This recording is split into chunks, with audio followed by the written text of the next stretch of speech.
జై తెలంగాణ. సింగరేణి కార్మికులందరికీ కూడా నమస్కారం.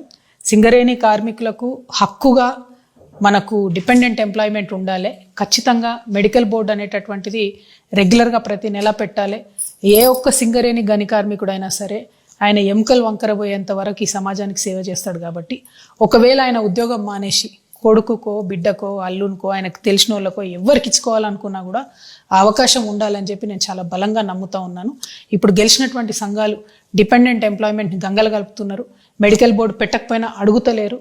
మేము ఎప్పుడైతే తెలంగాణ రక్షణ సేన నుండి బాయిబాట బట్టి పోయినామో హెచ్ఎంఎస్ ఆధ్వర్యంలో, ఆనాటి నుండి ప్రతి ఒక్క పార్టీ అక్కడికి వచ్చి గొడవ చేస్తుంది తప్పితే ఎవరు మెడికల్ బోర్డు గురించి అడుగుతలేరు. అందుకే నేను చాలా ఆవేదనతో సింగరేణి అన్నదమ్ములకు న్యాయం జరగాలనేటువంటి ఉద్దేశంతో ఈ నెల 20వ తారీఖు నుంచి నిరవధిక నిరాహార దీక్ష చేస్తాను. నేను ఒకవేళ మీరు మెడికల్ బోర్డు రెగ్యులర్గా పెట్టకపోతే అని నేను ఈ మేనేజ్మెంట్ని ప్రభుత్వాన్ని డిమాండ్ చేయడం జరిగింది. ఆ తర్వాత అన్ని కూడా లీక్స్ ఇస్తూ ఉన్నారు, ఇవాళ పెడతాం రేపు పెడతామని.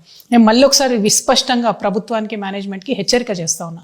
ఒక్క నెల పెట్టి ఆపడం కాదు, ఈ నెలతో పాటు ప్రతి నెల మీరు మెడికల్ బోర్డు పెట్టండి. ఉన్న పెండింగ్ అప్లికేషన్స్ పూర్తయ్యే వరకు నెలకు 2 రోజులు పెట్టండి. ఆ తర్వాత రెగ్యులరైజ్ అయిన తర్వాత మెడికల్ బోర్డు నెలకు ఒకసారి పెట్టినా కూడా రెగ్యులర్గా ఉంటుంది. దయచేసి అన్ఫిట్ చేయాలనే ఉద్దేశంతో పెట్టండి, ఫిట్ చేయాలనే ఉద్దేశంతో కాదు, కరప్షన్ చేయాలనే ఉద్దేశంతో కాదు, పైసలు వసూలు చేయాలనే ఉద్దేశంతో కాదు. అన్ఫిట్ చేయాలి. కార్మికుడు కోరుకుంటే, ఆయన కుటుంబ సభ్యులకు ఎవరికైనా ఉద్యోగం ఇచ్చుకోవాలనుకుంటే ఇచ్చుకోవాలనే ఉద్దేశంతో పెట్టండి ప్రభుత్వం, తప్పితే కార్మికుడిని నష్టం చేద్దామని చెప్పే ఉద్దేశంతో పెట్టకండి. దయచేసి సింగరేణి యాజమాన్యానికి, రాష్ట్ర ప్రభుత్వానికి మళ్ళొకసారి నేను చెప్తా ఉన్నా, ఈ నెల 20వ తారీఖు నుండి నిరవధిక నిరాహార దీక్ష నేను చేయడం జరుగుతుంది. మీరు విస్పష్టమైనటువంటి ఆర్డర్ ఇవ్వండి, ఇవ్వకపోతే మాత్రం దీక్ష ఆగదు. కిషన్ రెడ్డి గారు నిన్న మొన్న మొత్తం ఆయన కూడా బాయిల మీద తిరుగుతున్నాడు. తాడిచెర్ల ఏదైతే తెలంగాణకి ఇచ్చిండ్రో అదేదో పెద్ద ఘనకార్యం చేసినట్టు చెప్తున్నారు. నేను కిషన్ రెడ్డి గారిని మళ్ళీ డిమాండ్ చేస్తా ఉన్నా, తాడిచెర్ల కాదు, ఇంకా 17 బొగ్గు బాయిలు పెండింగ్ ఉన్నాయి.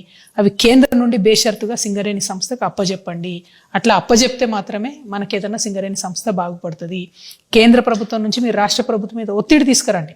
మీరు కోల్ మినిస్టర్ ఉన్నారు, మీకు కూడా 49% షేర్ ఉంటుంది సింగరేణిలో, కోల్ ఇండియాలో. మరి కోల్ ఇండియాలో జరుగుతున్న మంచి ప్రాక్టీసెస్ ఎందుకు ఇక్కడ అమలు చేస్తలేరని ఒత్తిడి తీసుకురండి మీరు యాజమాన్యం మీద. అప్పు ఉంది రాష్ట్ర ప్రభుత్వం, జెన్కో నుంచి 54,000 కోట్లు ఇవ్వాలి, అది ఎందుకు ఇస్తలేరు అని అడగండి. ఇవన్నీ అడగకుండా మీరు కేవలం మీదకి వచ్చి బాయిల మీదకి వచ్చి ఏదేదో మాట్లాడిపోతా ఉన్నారు. అది కరెక్ట్ కాదు. మీరు తలుచుకుంటే వేజ్ బోర్డు ఇమీడియట్గా కాన్స్టిట్యూట్ చేయొచ్చు, మీ సంతకం పెడితే సరిపోతుంది. రెండవది, మీరు తలుచుకుంటే పర్క్స్ మీద ఐటీ వేస్తూ ఉన్నారో అది రద్దు చేయండి. మీరు ఆ విషయం చెప్తలేరు ఎక్కడ కూడా బాయిల మీద, అది కేంద్ర ప్రభుత్వ పరిధిలో అంశం. ఆ విషయాన్ని కూడా కిషన్